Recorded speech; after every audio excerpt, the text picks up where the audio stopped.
Here's what happened. Instead of napping, my toddler decided to rip up this book. I was sad, but at least it wasn't a library book, and as I gathered up the pages, it felt like a metaphor for my current life situation. Very chaotic, pieces falling everywhere, I had no control over them. However, in that frustrating moment, there was a little part of me that thought, it's not the end for this book. You can create something with it. So that's what I did, and I'm going to share that with you and how you can do the same.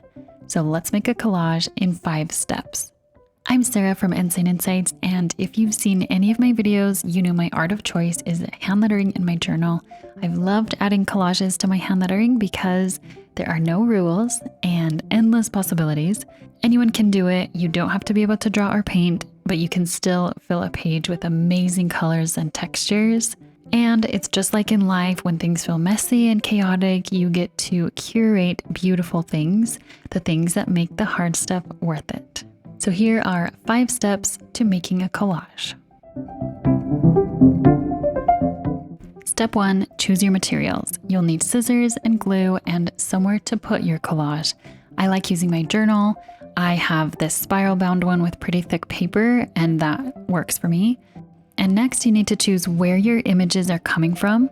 If you happen to have a toddler who rips books, that might work for you. I actually love that Brown Bear was the book she ripped because it has the perfect rainbow colors. I've also used magazines, watercolor scraps, stickers, a damaged art print from Morgan Harper Nichols, leftovers from an exit escape room box. If you haven't done one of these, they are so fun. And printed images like these aesthetic prints I got from Etsy. Step 2, cutting your images. This doesn't have to be perfect right now. You're gonna change it as you see what fits. I just like to cut or rip my pieces that intrigue me so I have a general idea of what I'm working with. Step 3, make a plan. This can be very general because it's probably going to change as you start creating. For my Brown Bear book, I started with my hand lettering because I wanted to create a rainbow collage to fill the page around my lettering. For this one, my idea was to have the rainbow coming out of the box, and it only got its shape as I started working with what sizes of pieces that I had.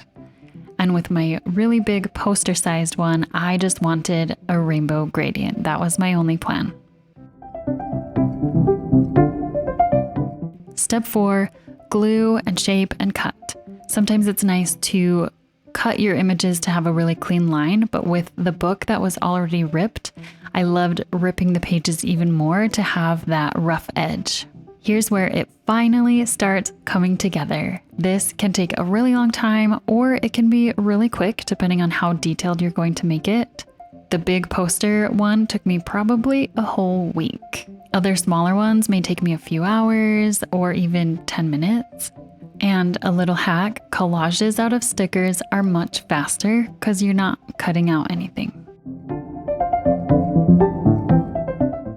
And step 5, finish it.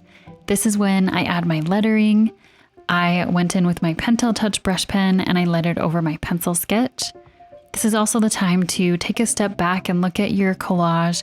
Look for any places that might need a little more here and there. So that's creating beauty in chaos with a collage.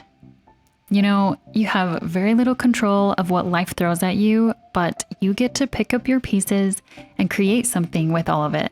Not something perfect, but something that's yours.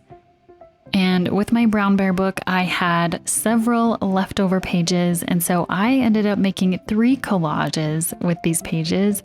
It was very therapeutic. I love them now, even though I was pretty frustrated at first. But I just think they're so beautiful. I hope you try making a collage in your journal today and add your hand lettering. If you need more ideas to add to your journal, check out this video right here with 10 ways to fill your journal. Thank you so much for watching. I'll see you next time.